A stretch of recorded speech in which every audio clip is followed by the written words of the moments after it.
So hello and welcome to the video with the second DLC Porsche pack for Assetto Corsa. You seem to quite like the first one, so I'm doing the second one. The first one had almost all cars of the first DLC pack, because I have cocked up and I have missed the fact that the first DLC pack had Cayman GT4, but not the road version, but the Clubsport edition. And I did drive the road version instead. So I'm gonna drive the Clubsport edition in this video, and this is just gonna be mixed because of that. But otherwise, I'm gonna drive the cars of the second DLC. So without any further ado, let's start off with the free car again, which is this time Porsche Cayenne Turbo S. Now, it's a weird world we live in nowadays because Porsche Cayenne sales are a 1/3 of Porsche's overall sales in the last year, and they've dropped to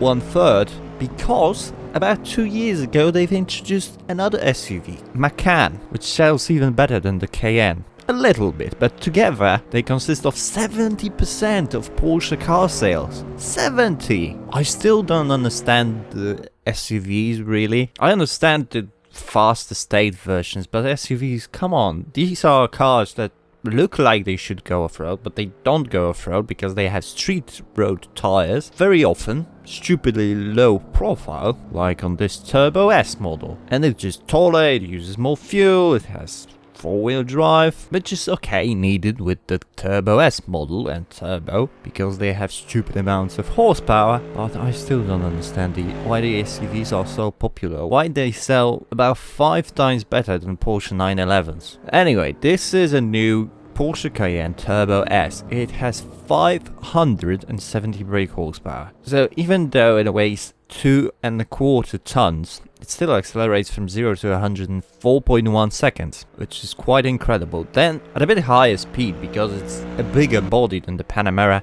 it feels a little bit slower, but it's still stupidly fast for something of this size.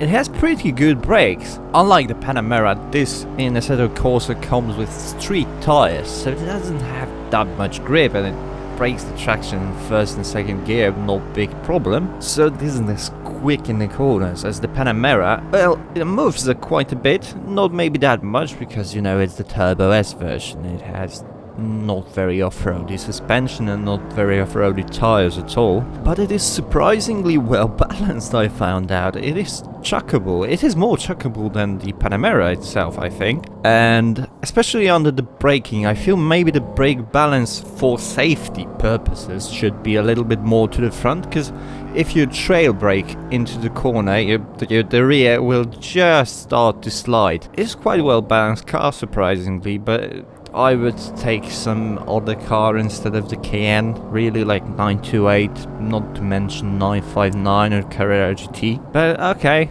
yeah, we're having that. It's still stupidly quick in straight lines. It brakes really well. It has ceramic brakes. But I don't like the SUVs, I'm sorry. It is still heavy, there is a lot of mass moving on. You can play with it a little bit, but it's not a car I'll be coming back to, no. Probably not. Now for the second car, I took the one that I've forgotten about in the previous pack.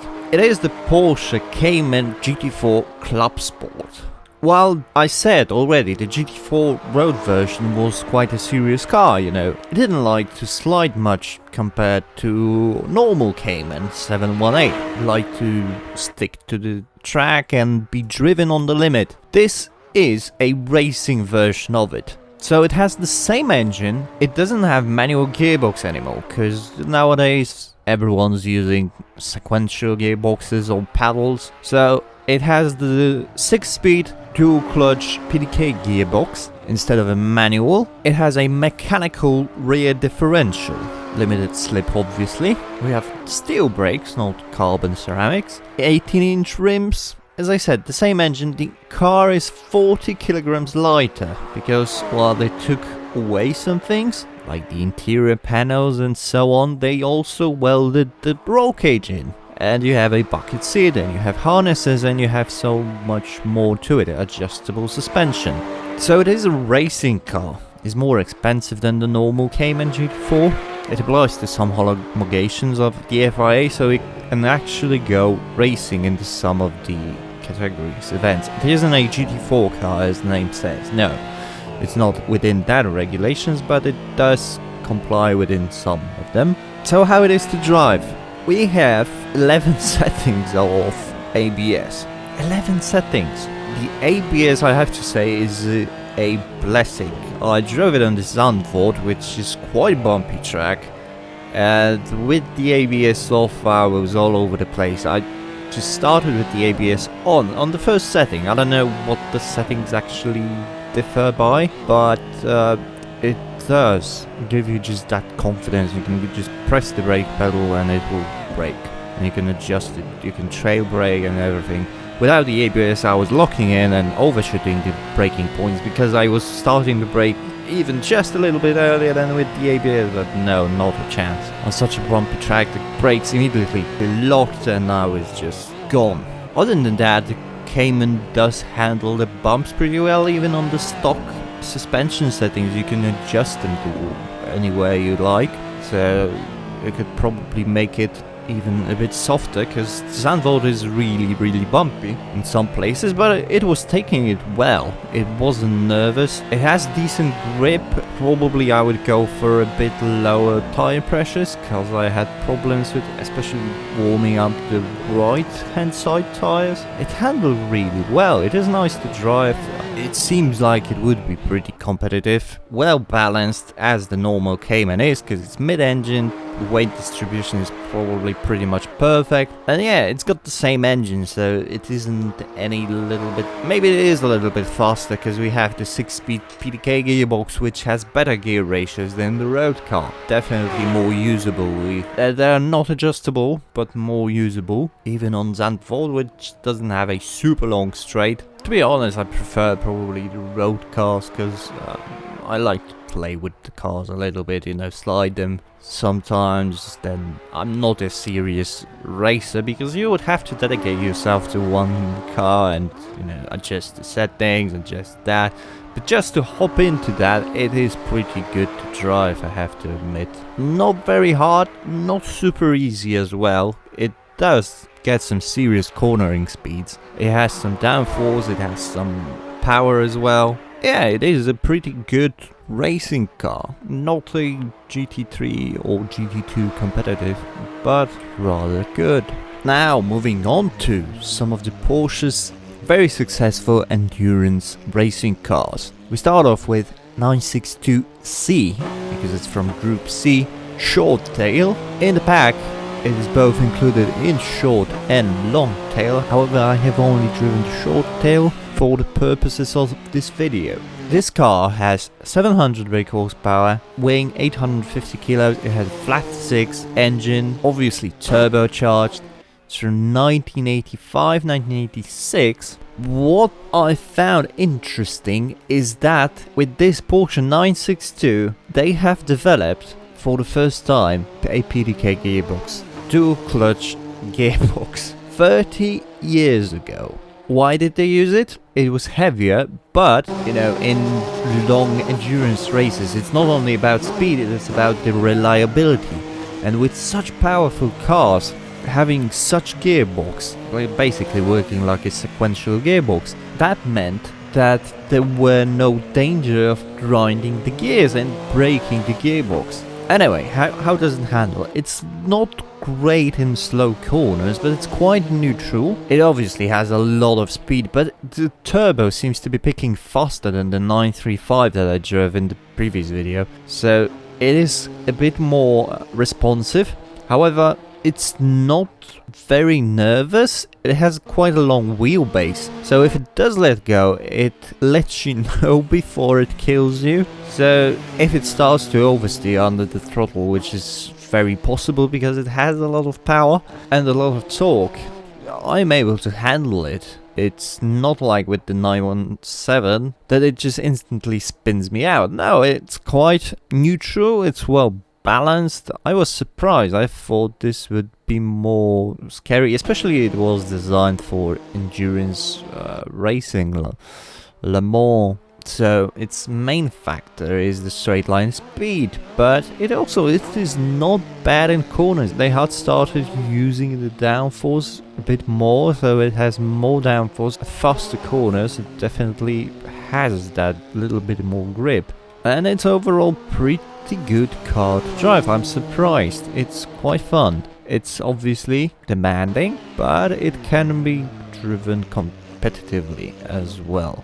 Now let's move a few years forward to Porsche 911 GT1 98. This is a car based on the 996. In 1998 they have introduced a monocoque carbon chassis into it, and as well as sequential 6-speed gearbox. It has 600 brake horsepower from 3.2 liter bi-turbo flat 6 engine, 950 kilos of weight. It has a lot more downforce because it's more modern, and you know, nowadays we have plenty of downforce in the cars. It was an all-rounder, not only developed for the Le Mans but also to race on the many other tracks in the WEC Championship with Mercedes and the CLK GTR. It has won Le Mans in 1998, but it wasn't faster. It has won it only because the rivals of Toyota and Mercedes had suffered from reliability issues. Well, it is an endurance race, so Porsche was reliable enough to win it. It's not as mental in figures. I'm not very fond of these more modern racing cars. I think they all are pretty easy to drive and are just, I don't know. In real life, when you have the G-forces and everything, it will be more exciting, of course. But in the games, they are just quite easy to drive, quite manageable, being super quick, obviously, but it is fighting for these tenths and hundredths of a second, which I don't really like. But it is not entirely like that, because it still is almost 20 years old now, and it does have a turbocharged engine with a little bit of lag, so it's not perfect chassis. It has some problem. It changes the directions very quickly, but when you change it from one side to the other, it can go to oversteer. You can probably sort that out if you are an engineer through the suspension alignment. It's not very fast on the straight line. It's not as fast as all the cars, you know, because the FIA regulations made the car slower. It has, you know, more modern brakes, which are squeaking, carbon ceramics. Interestingly, the car, because of the regulations, the car was also made as a production car, as was the Mercedes CLK. So there were not many, but a few of these on the roads. They weren't much different in terms of engine performance. They were lowered down to 544, I think. But for me, personally, I would prefer a road version in the game than this race version. But it is what it is. And it's an okay car, but it doesn't grab me by heart. Now we skip a few years forward again, and we move on to 2015 Porsche 919 Hybrid. These three cars show how car technology and racing technology evolved during these 30 years. So in this 1985 or something Porsche 962, we had a lot of horsepower, not much weight, not very much of grip on downforce and mechanical grip. It was pure straight power. It was one of the last years when the Le Mans was run without the chicanes, when the long Mulsanne straight was just a straight without two chicanes in the middle of them. Then we had GT1, which were much slower, had much more downforce, but they weren't really that fast in a straight line. And now we have these modern prototypes. Now this thing has quite tiny engine. It has a 2-liter turbocharged, obviously, engine in a weird layout for Porsche, because it's 4-cylinder, it's not flat, it's not inline, but it's a V4 engine. It develops around 500 brake horsepower. Some sources say it might be more than that, but you know, obviously with racing cars we don't really know. So we might think, well, what's so exciting? It's got 500 brake horsepower and it won't be very fast. This petrol engine is giving this power to the rear wheels, while in front we have an electric motor. Not just an electric motor, produces around 400 brake horsepower to the front wheels, so the car can be essentially four-wheel drive. Because, you know, the regulations are as such, and the FIA actually limits the fuel usage on the lap and says what the figures should be per lap, actually. So yeah, together we have 900 brake horsepower, and it is quite quick.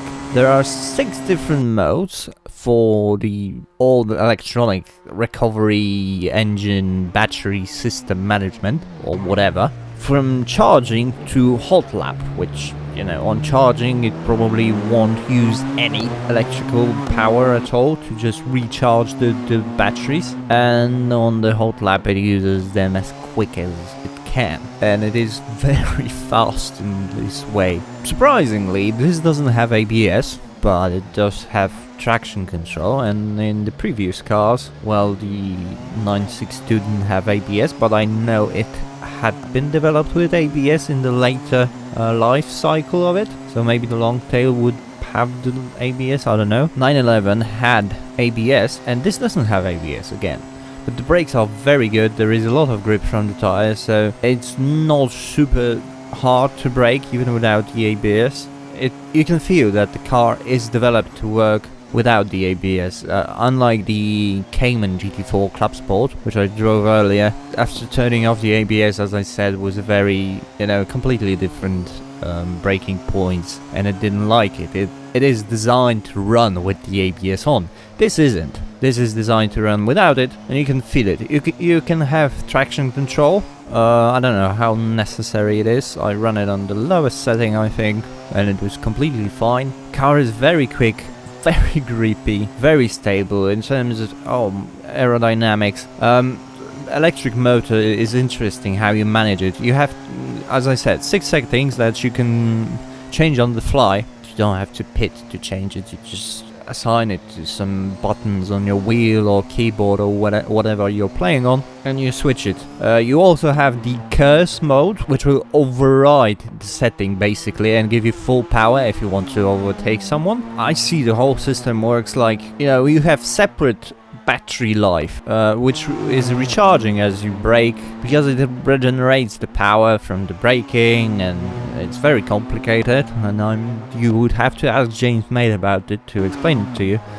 But you have separate bar on the steering wheel showing you how much power you have left, and then there's the second bar showing you how much you have left on your lap, because it is limited. The amount of usage of your batteries is limited per lap as well. So, you know, while you might still have some juice in your batteries physically, you can't use them because you've used all that you can on this lap. You can also do it the other way, I'd imagine. If you had been not braking at all and just use it all on one straight, then you would run out of batteries, but you would still be allowed to use the batteries in terms of regulations, but you wouldn't have them physically. It's very complicated, and I don't necessarily like that about it, but I have to admit the car is good to drive. It's very, very quick on the straights. When you use the full power of the electric motors, it really can get to some serious straight line speeds and get there really quickly, because it has a lot of torque as well. So yeah, it is interesting to see how all these 3 cars compare. What I don't understand is this pack has the 2015 model. In the 3rd volume of the Porsche DLC, we will get a 2016 Porsche 919. Now, as I've read, there aren't that many changes. I mean, it's subtle, probably, you know, some aerodynamics here and there. Back in the day when the aerodynamics were basically introduced to motorsport, there were huge leaps forward in these terms of technology. Now it's just fiddling around and trying to make things just a tiny bit better here and there, and all of them together make probably a decent amount of improvement. But is it really? I mean, like in this pack, we have the Boxster S with PDK and manual. You know, we would have the Boxster S, but as a bonus, we have the car with PDK. We have the 962 short tail, and as a bonus, we have the 962 long tail. And I would imagine if they were to put the 919 2016 hybrid, it would be like that, but no. We're gonna pay for it separately, and the next pack isn't really giving me confidence because we're getting 3 911 GT3s racing cars and 1 911R. So 4 911s and 1 car which we already have. That's not really exciting. Now Porsche 718 Boxster S PDK or manual. There are 2 versions of this car, so you can choose that, but otherwise, you know, Boxster and Cayman are really similar. So I drove the Cayman S in the previous video and it is pretty much the same. It has the same engine, it has the same chassis, it doesn't have a roof, so maybe it is a bit, you know, softer. But I can't really feel that in the game. Maybe there would be a little bit of the difference in the lap times, but I feel that these cars aren't really about lap times, they are just about having fun because they hang their arse out so much on the corners, especially when you go on street tires and turn the traction control off. They're just so entertaining to drive. You know, these are not about the lap times, these are just about fun. But I don't see much point of this car because it's just a convertible version of the Cayman basically, so that's what it is. It is fun to drive, it sounds different but rather good, and yeah, that's it. Now, Porsche 718 RS60 Spyder. This is an original 718. The new Cayman and Boxster has the 718 name as a homage to this car because it has 4-cylinder flat 4 engine. It's quite tiny, it is mid-engine, you know, it's the same layout. This has 1.6 liter engine, even smaller than the modern Cayman and Boxster because they have 2.5 or 2 liter engines. As for naturally aspirated engines, that is what, 55 years old now? It produces 150 brake horsepower, so almost 100 brake horsepower per liter, which is not bad at all. It might be not very powerful, but it weighs less than 600 kilos, so power to weight ratio is not that bad. It has over 250 brake horsepower per ton, so it's not really slow. It's a car from 1960s. So, as you can imagine, it has tires from 1960s and suspension from 1960s, which doesn't give it much grip. It is so light, so agile and nimble, but so lively at the same time. It's great fun to drive. Although I think it is less oversteery than the modern Cayman or Boxster. The Boxster S, they have quite a lot of horsepower, you know, they have 350 horsepower, 420 Newton meters of torque or something like that. So when they oversteer, they do it quite violently, you know, and the modern tires give more grip than these racing tires from 1960s did have. So while this also goes oversteer without any problems, it's very nicely balanced, by the way. This is more gentle, you know, it goes sideways, you put slow counter steer. It's great fun to drive on tighter tracks. This is really fantastic. It has a lovely induction sound in the interior from the flat 4 engine. It has some pops and bangs. It even looks good, I think. And it has brown interior. Come on. It's lovely. I had a grin on my face driving it. And I think less power and less grip is more fun than having a lots of power and lots of grip. It's more entertaining, and with that you can have some pretty amazing races, I think, because everyone is kind of all over the place trying to steer the car. We've gone for all this power and speed, but really this is fun because of the amounts of grip that the cars nowadays have. I think all of the motorsports, practically all, the rallycross is an exception, but it's a rather fresh motorsport, so maybe they haven't developed yet the so great technologies for it, but in its character it kind of will be spectacular, I think. We've lost the entertainment factor from the motorsport. The cars are really fast nowadays. You look at the rallies, you look at the Formula 1, but they drive so well, they have so much grip that it just not exciting anymore, and everyone follows that path of having a lot of grip and a lot of power. They are really fast, they are really safe as well. We have the traction control, ABS, stability control, blah blah blah, and cars handle fantastically and they have a lot of grip. you know, when things go wrong, the crashes are spectacular because we go at higher speeds than ever, especially in the corners. But I think it kind of should be the way to go. Just make some classes of evenly matched cars that are not very powerful. Make them go on equally the same tires, and I don't mean shitty ones, but not like super grippy, because when you don't have a lot of grip, you are closer to the margin of the error and you have to play with it. You know, it doesn't have to be snappy. I think that's where it should go, you know. Of course, some sports should be super fast, but this is fun. This is super fun, and I think it would be entertaining to watch, because every second car would go sideways into every third corner, or something like that, and there would be sideways, side by side. It would be phenomenal. Maybe I'm wrong, but I don't know. I think that's what it is. Look at the rallies 20 years ago when the cars went sideways everywhere. That was after the Group B. I mean, the Group A 1990s, 2000s years. The cars were more spectacular. Now they're obviously faster, but are they more entertaining to watch? I do not think so. That's where the popularity of the motorsports went down. So yeah, that's my opinion about this car. It's fan-bloody-tastic.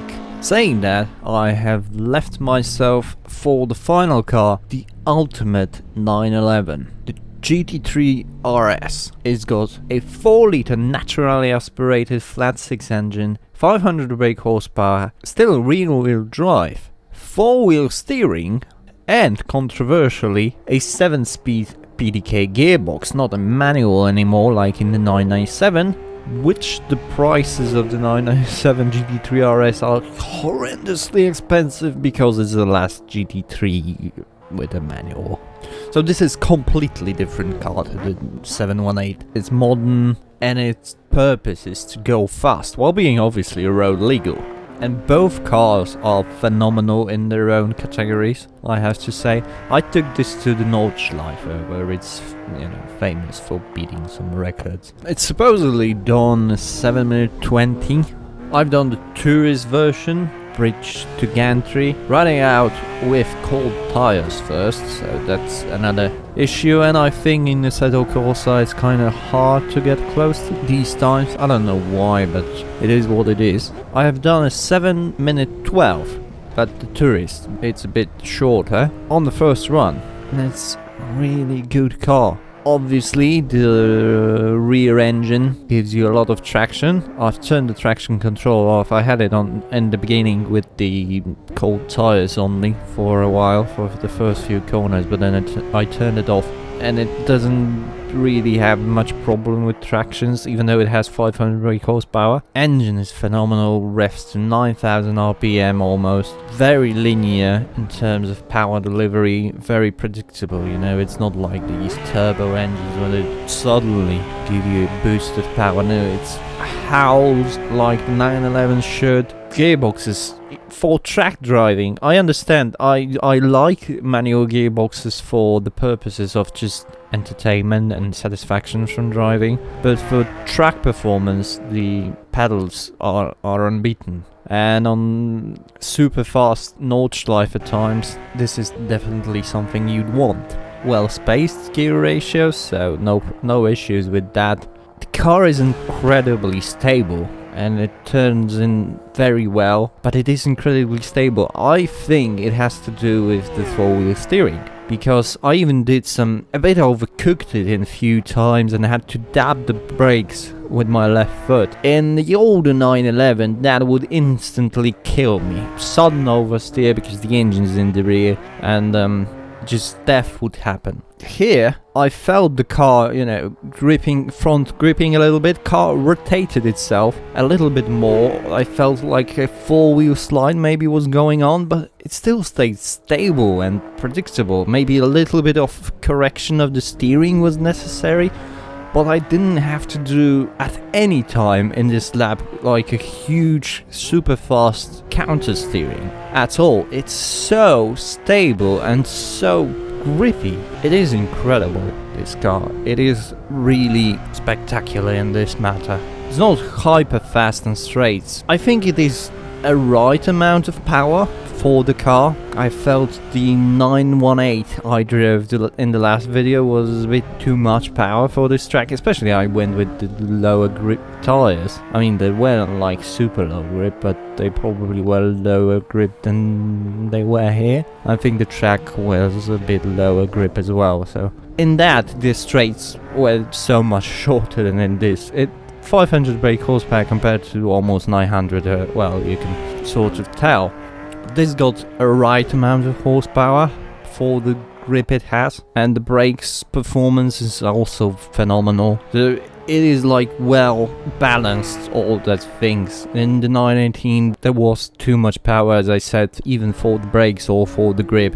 Here it is just a super fast road legal car with roll cage, accidentally just in the interior. Yeah, it is great. I have nothing against that car. It is how it is in modern cars, and in its own way this is pretty spectacular. So yeah, this is it for the second Porsche DLC pack for Assetto Corsa. Now the third pack, as I said, I don't know if I will be enjoying so much, because we have like 3 similar cars: GT3 Cup 2017, GT3 RS 2017 and GT3 R 2015.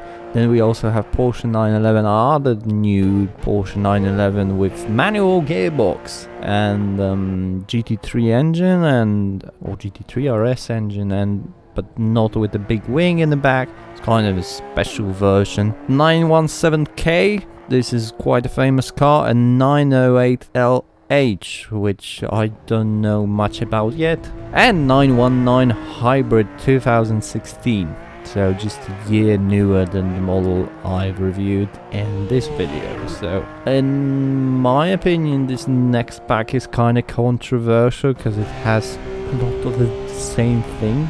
911R will be pretty similar to the 911 GT3 RS I just drove, just with less grip, I think, and a manual gearbox. I don't know how big of a difference there are between these 911 GT3 cars.